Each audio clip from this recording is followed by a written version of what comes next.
सभापति महोदय, बजट पर बोलने के लिए मौका दिया, इसके लिए मैं आपको बारंबार धन्यवाद देता हूं। आदरणीय अशोक गहलोत जी ने 23 मार्च 22 को बजट भाषण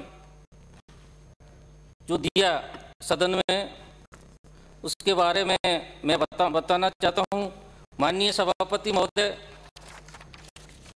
आपके माध्यम से कहना चाहूँगा कि ऐसा जोरदार बजट और ऐसा शानदार बजट राजस्थान के लोकप्रिय मुख्यमंत्री जी ने दिया है, जो राजस्थान की महिला, युवा, वृद्धों और SC, ST, OBC, माइनॉरिटी सबको ध्यान में रखकर ऐसा बजट दिया है। इस बजट के मौके पर जो राजस्थान में जो गरीब है और वो अंतिम छोर पर बैठा है, उसका भी बड़ा ध्यान रखा गया है। इस बजट में चिकित्सा के रूप में अगर देखा जाए, क्योंकि मैं करौली विधानसभा से डांग क्षेत्र से आता हूं, वहां पर एक गरीबी बहुत ज़्यादा है और वहां पर 50 साल 70 साल से आज तक कोई विकास नहीं हुआ। लेकिन इस जो 15वीं विधानसभा है, इस विधानसभा में इतना ज़्यादा विकास हुआ है, जो पिछले 50 साल एक साइड के हैं और 3 साल एक साइड के हैं। आप चिकित्सा के रूप में देख लिए, शिक्षा के रूप में देख लीजिए, बिजली के रूप में देख लीजिए। उस जगह आज भी ऐसे गांव हैं जहां पर बिजली नहीं है। तो मैं इस मौके पर धन्यवाद देता हूं आदरणीय मुख्यमंत्री जी को कि हमारा मासलपुर क्षेत्र डांग, जहां पर आज भी बिजली नहीं है, वहां पर 132 kV की जो घोषणा की है, उसके लिए मैं उनके लिए बारंबार धन्यवाद देता हूं। क्षेत्र की जनता भी बहुत धन्यवाद दे रही है। जो चिरंजीवी बीमा योजना है, जो गांव का गरीब आदमी है, वो इलाज कराने के लिए जाने के लिए उनके पास पैसे नहीं है, हॉस्पिटल में दवा खरीदने को पैसा नहीं है, तो इस योजना से जो पिछले बजट में 5 लाख रुपए थी, इस बजट में 10 लाख कर दी। ये बहुत बड़ी एक योजना है कि इससे राजस्थान का गरीब जो अंतिम छोर पर है, वो बिगड़ इलाज के नहीं मरेगा। ये आदरणीय मुख्यमंत्री जी की सोच है।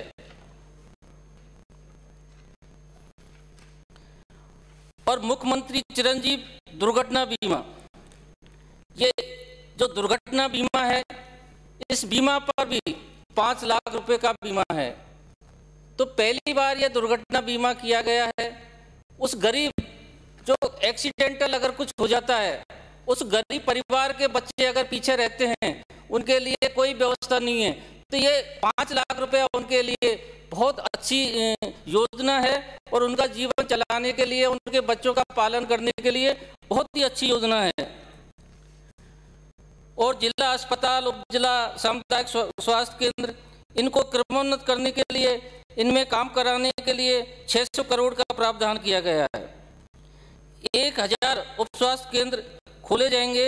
नवगठित ग्राम पंचायतों पर इन्हें प्राथमिकता दी जाएगी। 50 उप स्वास्थ्य केंद्रों को प्राथमिक स्वास्थ्य केंद्रों में और 100 प्राथमिक स्वास्थ्य केंद्र खोले जाएंगे।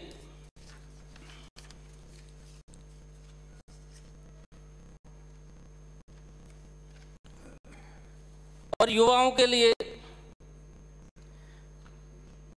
जो रोजगार के साधन पिछली सरकार में भी आप लोगों ने देखे हैं, इस सरकार में भी आप लोगों ने देखे हैं।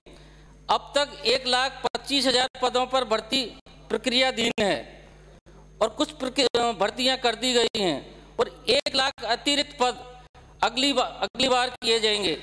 और जो नीट का जो है 31,000 भर्तियां थी, वो कैंसिल कर करके और 62,000 भर्ती कर दी गई हैं। ये एक बहुत अच्छा कदम है बेरोजगारों को रोजगार देने का आदरणीय मुख्यमंत्री जी का।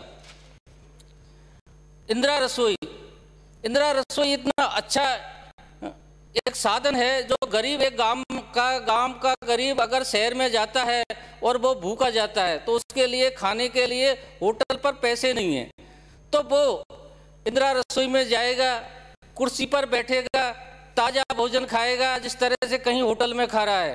तो ये एक स्वागत योग्य कदम है और इसको 358 से 1000 केंद्र खोलने की घोषणा की है, ये भी एक स्वागत योग्य है। स्कूटियों के लिए 2000 स्कूटी थी, उसको 5000 कर दिया गया है कालीबाई भील और देवनारायण योजना में। 31,000 से बढ़ाकर 20,000 स्कूटियों की भी घोषणा की है।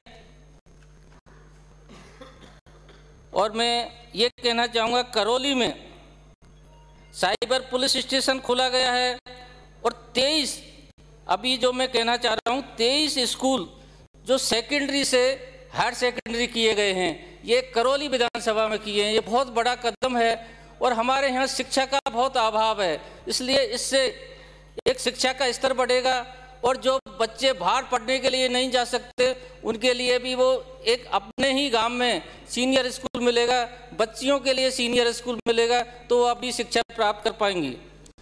इंग्लिश मीडियम स्कूल, कभी सोचा नहीं गांव वालों ने कि हमारे गांव में कोई इंग्लिश मीडियम खुलेगा, कभी सपने में भी नहीं सोचा गांव वाले, ये बोलते हैं। अब जब 5000 से अधिक की आबादी में senior school English medium school वहाँ खुलता है तो बड़ी खुशी होती है।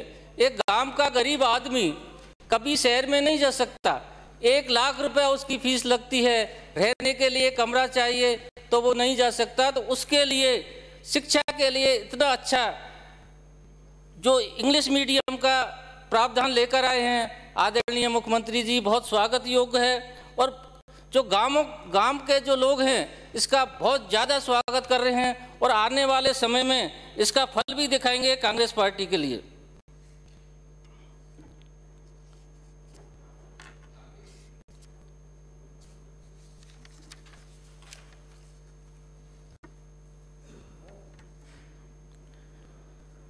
और जो क्षेत्र में सड़क वाला जो प्रावधान है, पिछली बार मुख्यमंत्री जी ने 5 करोड़ रुपए सड़कों के लिए दिया, इस बार देखा कि सड़कों की और आवश्यकता है तो इस बार भी 10 करोड़ रुपए सड़कों के लिए दिया है, ये एक स्वागत योग्य कदम है।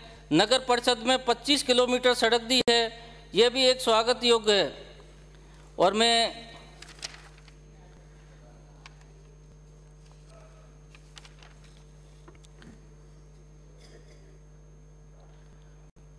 और जो कृषकों के लिए मुख्यमंत्री कृषक साथी योजना थी, इसके लिए जो किसानों के लिए पहली बार जो कृषि के लिए जो बजट पेश किया गया है मुख्यमंत्री जी ने, इसमें 2000 करोड़ से बढ़ाकर 5000 करोड़ कर दिया गया है। और आप लोगों ने देखा है कि बिजली में भी 100 यूनिट तक अगर कोई बिजली खर्च करेगा उसके लिए 50 यूनिट बिजली फ्री है, 150 यूनिट तक 3 रुपये और 300 यूनिट तक 2 रुपये। ये भी एक बहुत बड़ा कदम है उस गरीब के लिए जो गांव में बैठा है और उसको बिल जमा कराने के लिए बड़ी दिक्कत होती है और खाने के लिए भी नहीं, तो उसके लिए बिल को कहाँ से पैसे आए, तो उसके लिए बहुत स्वागत योग्य कदम है।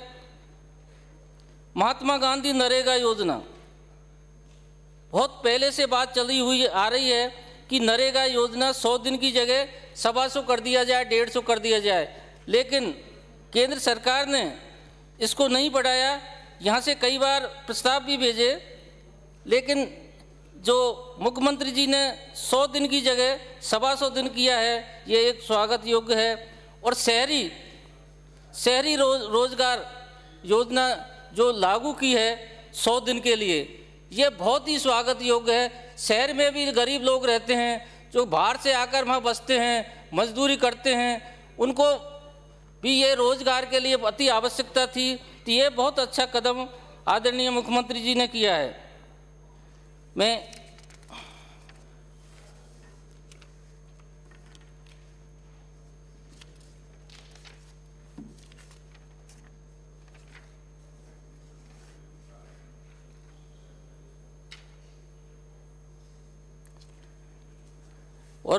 ये कहना चाहूँगा कि एक ईस्टर्न कैनाल की जो योजना है जो 13 जिलों को जीवनदायिनी कहा जाता है, और इस योजना को एक ठंडे बस्ते में डाल दिया गया है।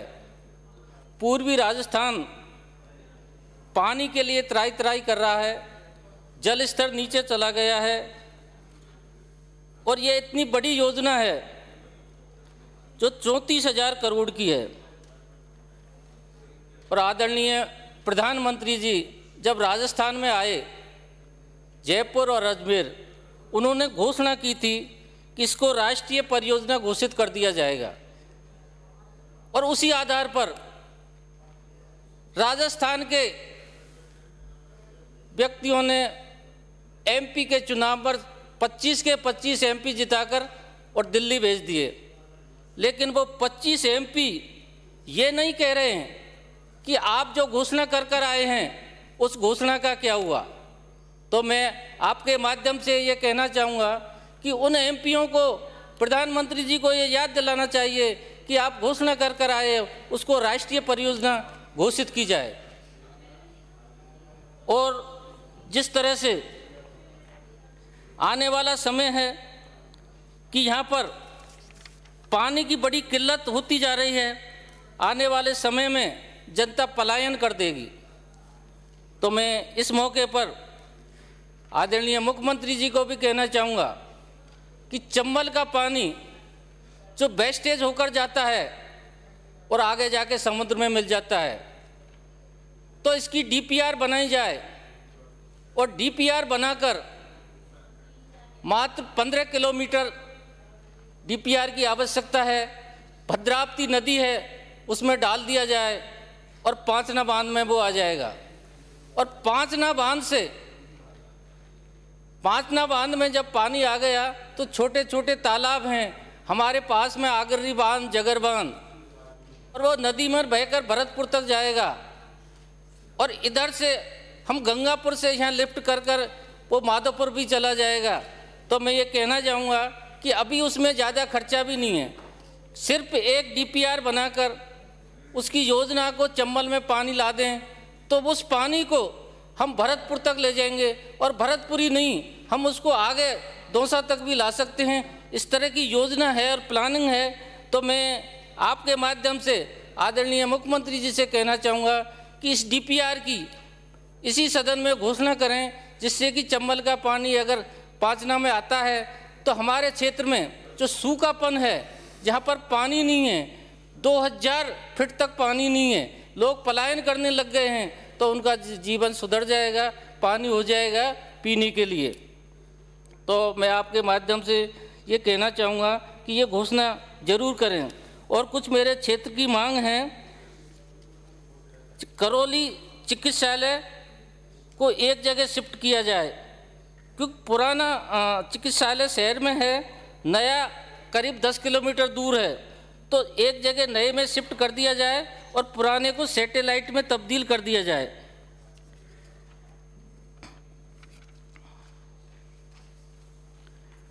करौली जिले की मासलपुर तहसील, वहाँ पर भी पानी का एक बड़ा संकट है, और वहाँ एक नाला है, गदा खाल का नाला, जिस पर एक एनीकट बनाया जाए, और उस एनीकट से जो पानी का बहाव आएगा तो वो तालाबों में चला जाएगा, तो उस क्षेत्र का जल स्तर भी ऊंचा हो जाएगा।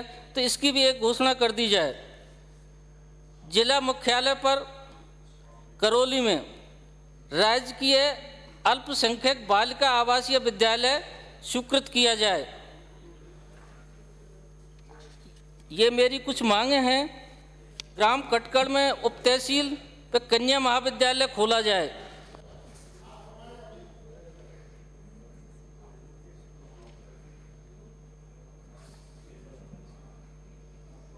ये मेरे क्षेत्र की मांग है।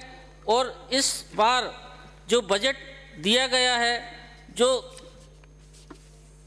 जिस तरह से पेंशन योजना लागू की है कर्मचारियों की, आप लोगों ने देखा है, वीडियो देखा है, हर गांव में हर जगह जाते हैं तो लोग बड़ी प्रशंसा कर रहे हैं। इस बार मुख्यमंत्री जी ने बहुत अच्छा बजट दिया है, राजस्थान का बजट बहुत अच्छा आया है।